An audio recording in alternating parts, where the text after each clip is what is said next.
Green blood therapy, barley grass APH or acid alkaline balancer and vitamin C, the healing nutrient quality product of Dokiko Alternative and Health Food Center, aprobado sa Food and Drug Administration. Mabakal sa mga butika, malapit lang sa inyong mga lugar, tumarkita sang Evergreen Herbal Capsule. Adlaw-adlaw katimbang naton sa kayong lawas sa dugang nga kasiran. Kontak lang kay Dr. Spinico sa numero 0910-126-4595.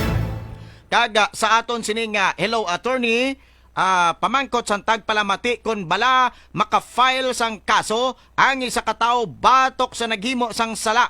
Nga impormasyon tuwa siya. Kasama mo sa balita, Radyoman Joylyn Paraonda. Hello, attorney. Nagapamangkot ang isa naton katag palamati kay Attorney Mark Piad kung wala makafile sang kaso ang isa katawo batok sa naghimo sang sala nga impormasyon na tuhoy sa iya. Attorney? Well, technically, no, kung if those statements were made without any basis or without any factual and legal basis, no, then the intention for such statement may be put in question. Depende sa konteksto on how it was crafted, then they can file appropriate cases, no. It could be technically it could be libel because what is the intention of making such statements. So ang lantawon ang konteksto on how it was delivered, on how it was crafted, ano ang objective kag message ang nasambit nga mensahe, no, what was the purpose. Kadi dira mababalaan kung whether or not the intent was really to ridicule or to put in question a particular person or just to state a fact. So, amo na ako, if it's a statement of fact, then no harm done. No, that's just you're stating a fact. But if you don't have any factual basis to do so, then that is something which may be actionable under the law. Hibaloon kag insyendihon ang aton kasuguan darigid lamang sa Hello Attorney. Tandaan gid naton, ignorance of the law excuses no one. Kasama mo sa RMN News Center, Radyoman Joylyn Paraonda. Tatak, RMN! Tatak RMN. Mga kasama, may good news kita para sa inyo. Ano mo kapalangga si lolo kag si lula mo? Ang pagpalangga nga ginatawag haplos na mula sa puso, ara na sa inyo mga butika ang Soft Touch Wonder Oil. May 5 ini kay basta-basta nga ingrediente nga pedalom sa maid-id nga pagtuon. May aloe vera nga nagabulig pabanaag sang panit nagapakupos sa singaw kag nagapatubo sang buhok. May lemon nga puno sang vitamin C kay nagapataas sang collagen. Ay eucalyptus nagapahidayo sa kagat sang lamok kag sapat maayo man nga pangontra sa arikis kag katul-katul dala sang fungus kag skin infection. Nagapalog sang pungot sa ilong kag ginawa, nagapapalit man sang pilas, may virgin coconut oil para kutis gwapo kag gwapa, makabato sa artista mangin kutis bata ka pa. May rosemary oil nga nagaparelax, nagapamuhok sang tulog kag inabuligan dula ang kurinot nga panit gani. Mag Soft Touch Wonder Oil, balanyos nga may vitamin C, hingagaw na kay bago pa lang pero paubos na, available sa mga butika. Makabakal ka man sa may Miramart Mall malapit sa may entrance ang sining nga activity center, kag syempre makakabakal ka man online. Check mo ang FB page nga Soft Touch Wonder Oil. Sa ato naman nga mga kasaka, mga ka-agripreneurs, mga mangunguma, maayong aga. Exciting gid ini. Ang Iloilo nyo agri kag kubuta nagaparang hatag sang kag nagapasalamat sa inyo dedikasyon kag pagpangabudlay. Makigbay na sa raffle promo nga kubuta kagapay sa mangunguma para sa masanag nga agrikultura. Bisan sino nga magbakal sang kubuta equipment kag genuine spare parts makakuha sang raffle coupon. Sa every 3,000 nimo nga pagbakal, no, may isa ikaw ka raffle coupon. Pero kon dako man nga amount ang imo sining nga bakal, syempre damo man ina nga raffle coupon. Kung damo raffle coupon mo, dako tsansa mo nga magdaog. Kumplituhon ina kung may ara ka na sang raffle coupon ha.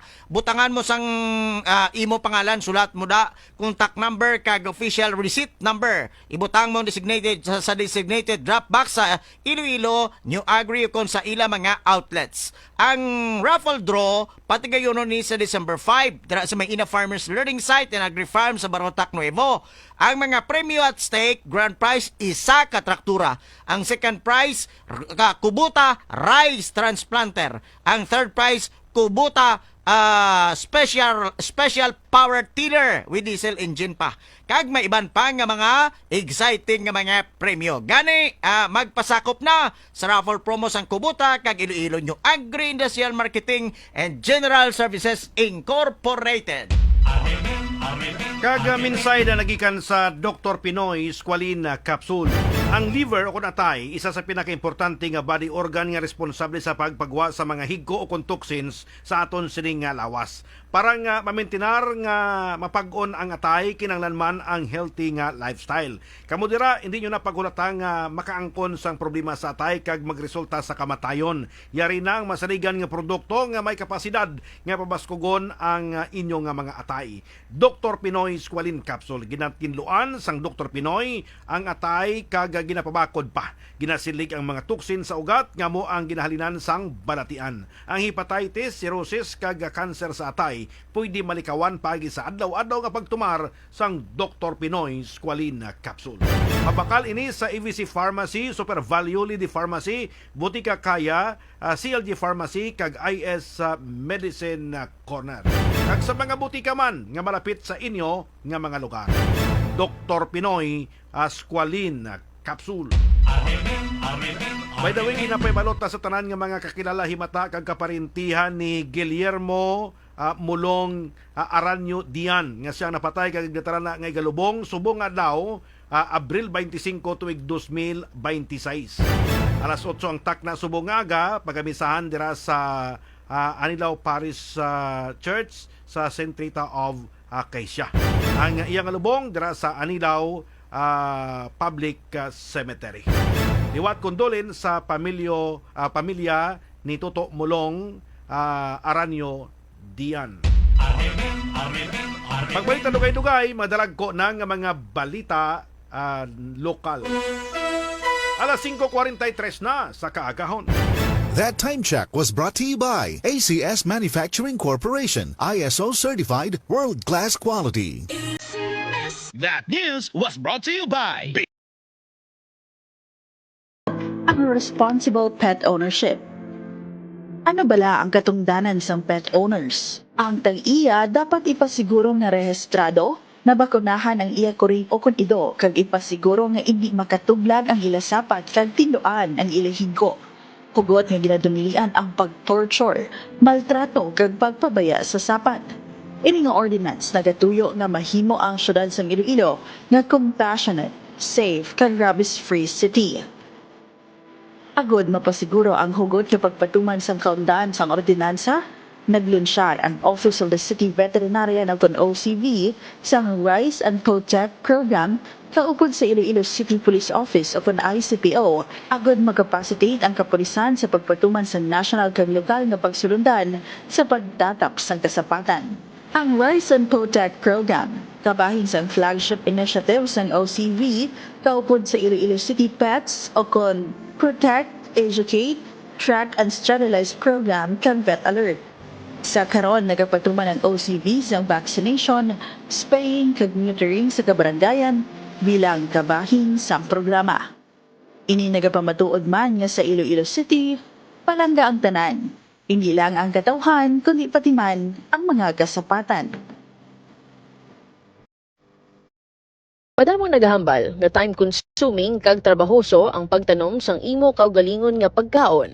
Apang nakahibalo ka bala nga mayara ini sang health benefits kag maayong epekto sa aton dunang manggad, yari. Ang pila sa mga positibo nga epekto base sa Fredericksburg Regional Food Bank, isa ka non-profit organization nga nagapromote sang zero hunger sa Estados Unidos. Una, pagbuhin sang carbon footprint. Agi sa pagpananom sang imo kaugalingon nga pagkaon sa imo puluyan, ginabuhinan mo ang carbon footprint nga dala sang pagtransport kag pagdeliver sang goods kag services. Ikaduha, mas maayo nga nutrisyon. Mahimo ma-regulate ang paggamit sang pesticides kag ini ang nagahatag sang preska kag wala sang chemical nga patubas. Ikatatlo, maayong epekto sa mental health. Kara sang therapeutic benefits ang pagtanom sang imo nga pagkaon kaangay sa pagbulig sa pagbuhin sang stress kag paghatag sang sense of accomplishment sa overall well-being sang isa ka tawo. Kasama mo sa DYRI Ormen Iloilo Radyaman. Aling kita na Leda, Tatak Ormen. Luyag mo bala sang source sang enerhiya nga hindi makaguba sang katahom sang kalibutan? Ang renewable energy nagatanyag sa importante nga mga benepisyo, ilabi na sang hindi maubos kag matinlo nga kuluhaan sang kuryente nga wala nagahatag sang greenhouse gases o polusyon kag nagaimprobar sang kalidad sang hangin kag tubig. Nagapabakod man ini sang seguridad sa enerhiya bangod hindi na kita magsalig sa gin-import nga gatong. Halimbawa sang renewable energy sources amo ang solar energy o kun ang paggamit sang init sang adlaw, wind energy o kon pagkuha sa kinetic energy sang hangin gamit ang wind turbines agod nga maka-generate sang kuryente. Hydropower o kon ang paggamit sang kuryente paagi sa paggamit sang pwersa sa nagahulag o kon nagailig nga tubig sa mga suba o kon mga dams. Geothermal energy o kon pag-usar sang init gikan sa crust sang earth para sa pagpainit o kon pag-generate sang kuryente. Kag biomass o kon ang pag-produce sang enerhiya gikan sa organic materials kaangay sang kahoy, agricultural crops kag basura o kon ang biofuels. Ang natumod nga renewable energy sources nagahatag sang magamay nga carbon emissions, nagabuhin sa polusyon sa hangin kag nagapahagan-hagan sa climate change. Dugang padiri nga kun ikumparar sa fossil fuels, mas sustainable ang renewable energy gani makapabarato man ini sang presyo sang kuryente nga aton ginabayaran. Kasama mo sa DYRI RMN Iloilo. Ini sa Radyo Man Jaylin Tamayo para Onda. Tatak RMN.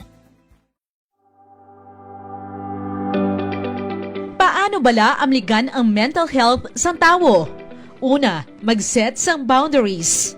Okay lang nga mag-say no sa mga bagay nga hindi mo gusto. Ikaduha, halungan ang physical health bangod nagaapekto man ini sa ikayong panghuna-huna.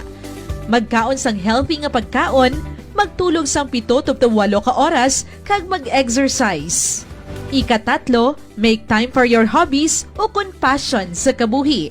Ikaapat, practice gratefulness, mangin mapinasalamaton sa dako o kun gamay nga grasya nga nabaton. Ikalima, magpangayo sang bulig kun kinahanglanon. Tandaan, bukas ang mental health lines para sa imo. Kasama mo sa DYRI RMN Iloilo, Radyo Man Magi Maleryado, Tatak RMN.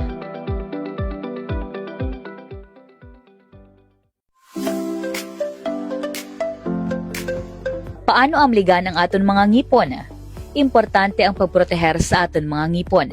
Inibangod ang healthy nga ngipon ang nagabulig para sa husto nga pagkaon kag klaro nga panghambal. Ang maayo nga oral care ang nagabulig agod malikawan ang impeksyon kag pamaagi agod makatukod sang lifelong healthy habits kag confidence. Yari ang pila ka mga tips kung paano naton maamligan ang aton mga ngipon. Una, pag-toothbrush ang ngipon sang 3 ka beses sa isa ka adlaw. Ikaduha, paggamit sang fluoride toothpaste. Ikatatlo, paglimit sa matamis nga pagkaon kag ilimnon, kag likawan man ang pag-share sang kutsara nga ginagamit sang adult sa kabataan. Ikaapat, proteheran ang ngipon sa injury. Kag ikalima, regular nga magbisita sa dentista para magpa-check up. Tandaan gid naton, small habits protect big smiles. Kasama mo sa DYRI RMN Iloilo, Radyo Man Leneth Fernandez Sulatriz, Tatak RMN.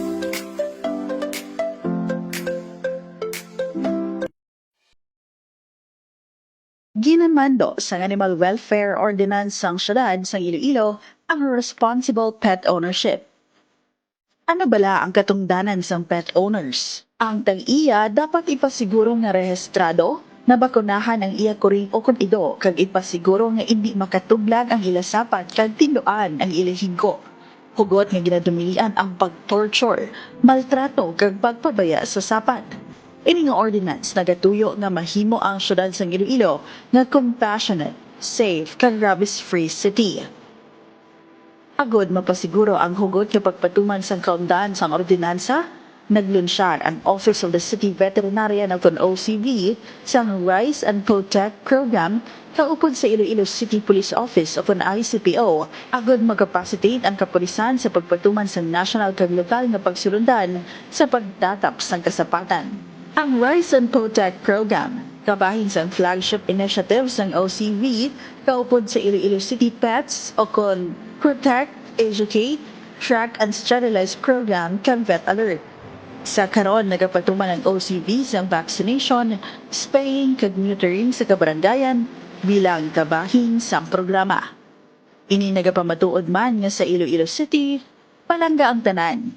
Hindi lang ang katawhan, kundi pati man ang mga kasapatan.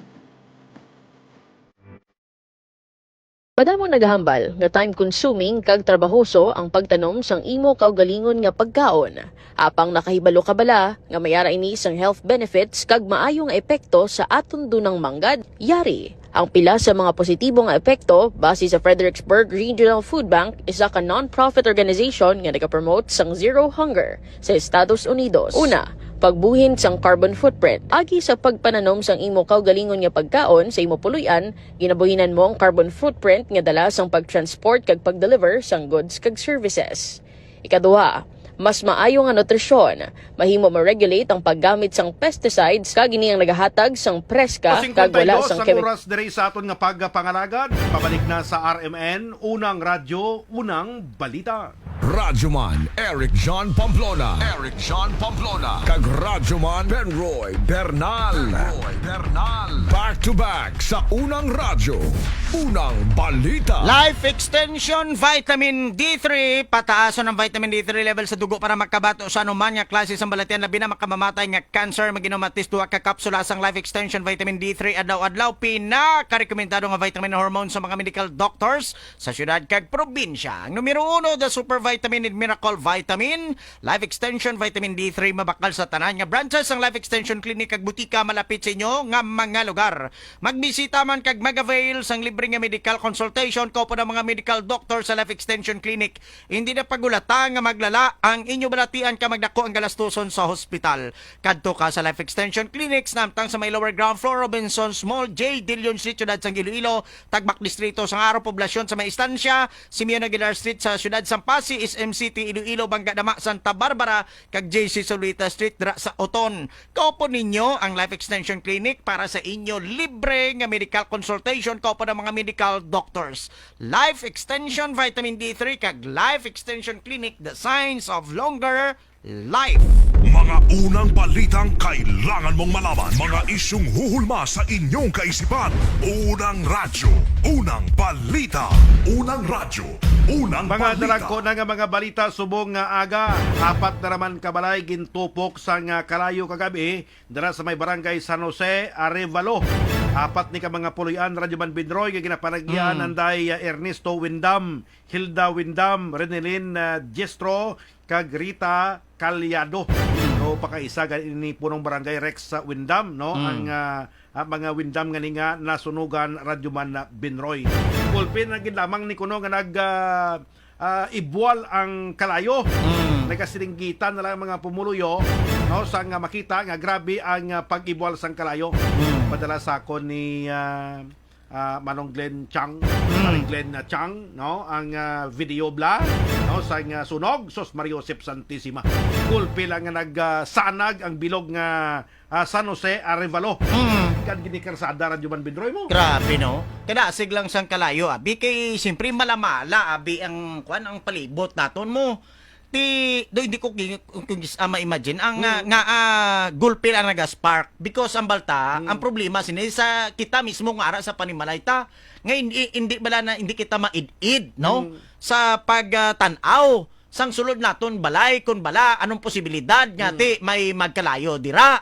Among permi balik-balik takaluluoy kabalo ka portigaran ka init subong tumining taran-tanan bisan pa nga mga isakali ibang hilaw nga dahon Radyoman Binroy, no?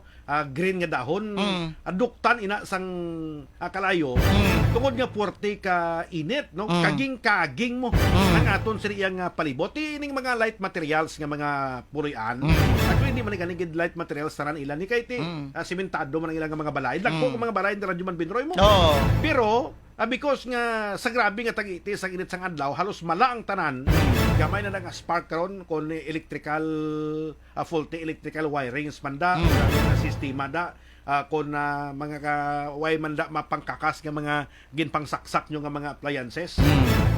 Gulpin na mag-spark kadto nya dayon kauno nya dayon, no, magmakot dayon Radyoman Bidroy dati sumay nga porte kalasig, no, nga mag-ibual sang kalayo.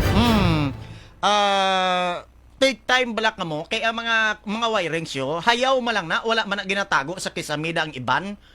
Kutob sa mga wirings yung ara sa balay yung nagahayaw nga makita nyo abi yung pisa subong inspeksyonayo bala irayo kay hindi man na makalabot, hindi ka man nakalabot isa ka adlaw, pila man na nakauras, isa ka oras maximum guro nga mapangtan-aw mo dira kung may mga mi na ang kuryente mo da, may mga pilas ng kuryente mo da, o kung anong sitwasyon da, ti ipa-check mo da yon sa elektrisyan nga nakahibalo. Kasimple man lang sina, sa baylo nga ti, gulpi ka na lang, mapuli, way ka na puluyan ya. Tapos ang kilid mo to balay nga wala man kalabot-labot ya. Nadalahig pa yang wala man to ya nagaling siyang kalayo. No. Uy, di bala? Investigaran pa subong Bala sa Bureau mo- of Fire kung ano kuno ang cause of fire Most of the time, kuryente gidya. Abot ko nang sa sitio Paho, barangay kasing-kasing mulo, kung na-determinar na to kung ano ang ginatunaan sang kalayo. No, most of the time kuryente gidya Radyo Manere. Kay ang balta ining iban nga mga factor like mga kurukandila ni mga iban pa nga napabayaan nga tinig kung daw medyo malaka na naiya. Ang masami gidya nga rason sini kuryente. So amo ni nga dapat nga mangin maid-id kita iya sa sulod sang aton sini nga mga panimalay. Kay kabudlay, naluoy kita iya sa mga kuturan tayo nga madulaan sa panimalay. Lawig pa rin nga daan. Gabiti pa yung ang kanong. Subong balantayan. Sus, ang init. Ang heat index subong No. 43 to 45 degrees Celsius. Oo. Kumbaga ara na ini sa ano parawag sini ang kategory bala nga extreme category na. Oo. No, nga delikado na. Delikado na sa yung aton sini nga mga kauturan, especially kung may mga kwan ka, may mga underlying illnesses ka nga ginabatsyag. Delikado na ni katama. Amo ni nga dapat damoon yung inom sang tubig, pero hindi man nga inom ka katubig nga daw sang kainom mo, taga 5 ka baso. Dapat balon ka na sang tubig nga once in a while, kaya magmala bibig mo. Timi ka da eh. Timi ka sang inom sang tubig. May mga ibang mga kauturan, waswasan nila na inom ka tubig, isang kairimnan ng bla. Dapat hindi man amuna, kaya hindi man advisable gani kuno. Dapat balon ka na sang tubig, lamok-lamok ka na sang tubig, para nga hindi ka ma-dehydrate kag makabato ka sa purti nga nga tagiti sang init sang adlaw. Samtang dugang pa nga mga balita ang NISO President kasi Dr. Bobby Gerardo gin isla na Radyoman Eric nga kag si Dr. Chavez ang magabulo sa iya bilang bag-o nga Northern Iloilo State University dito sa may istansya president, no? Doc Bobby dugay-dugay man nga nag-alagad kag nanginotabol maning agi bilang presidente nila dito sa Northern Iloilo State University Radyoman Eric. Currently mabalik na siya sa dating gawi niya nga professor na lang siya. Si Doc Bobby Gerardo, ay giniyang gambo nga klase sa low profile niya. Dumduman mo tao Radyoman Bindroy. Kita mo ang hambagan isang iban, demotion ini kay from university president mangin university professor ka. Pero hindi na ina makuha sa history sang Northern Iloilo State University nga siya ang nagpalikasog aguto nga mangin universidad, no, ang ining nasambit iya nga Northern Iloilo State Polytechnic State College sa mga Radyoman Bindroy. Grabe pagsaka sang standard sang edukasyon dito sa Northern Iloilo. Amo sa amon to. Tatak Bobby Gerardo ni ang NISO sa una Radyoman Eric. Kalabanan di ka eskwela kay diri ka pa makadto sa sa Iloilo, no? During that time hindi pa amo nakadako ang Northern Iloilo College of Fisheries para sa una. Subong Northern Iloilo State University, ang benepisyo sa taga Northern Iloilo nga hindi makasarang magkadto diri sa Iloilo para magpa-eskwela sa kabatan. Dako. Damo nagmalaistra, nagmalaistro, nag-ininyero. NIPSE, Northern Iloilo Polytechnic State College. College pala ni sa una, pero gina-offer nila ang fisheries. Pero sa una. Forestry. Amo na sa una mga balka din kami eskwela dira sa fisheries sa istansya. Amo na sa una. Subong university na. Ang mga estudyante hindi niya magkadto ni Iloilo kay taas katama sang standard sini. Dito na yung may eskwela. Pero sa todtod lang kundi nagsumpa na si Dr. Rafi Chavez. Pero prior pa ni sang 2025 elections, may mga nabatian na ko sa niya nga istorya nga taktakon ginilada si Dr. Bobby Gerardo bilang university president. Kag may ginaduso sila nga gusto nga mangin presidente sa NISO. Kaya naguro si Dr. Rafi Chavez kati di ba vice president for academic affairs and finance. no, si Dr. Rafi Chavez. Anyway, Kung pareho man lang move maayo. forward na. Oo. Kung maayo man lang si Dr. Chavez, why not abi no? Nga gaan man naton siya sa tsansa. Pareho man lang Pero sila amo na maayo. kanang balkob sa matabo na ang Neso nang hinamo ina subong because of Dr. Bobby Gerardo. Sila yang nag-ubra sin isang documentation kang papel para nga maduso nato sa Kongreso. Nga mangin university. Nga mangin State University. Mamati na kita users ang Life Extension Vitamin D3. Life Extension Vitamin D3. At ngayon, ating pakinggan si Architect Jojo Victoria. Hi, I'm Architect Jojo Victoria. I'm using vitamin D3 for my health, and I only trust Life Extension Vitamin D3.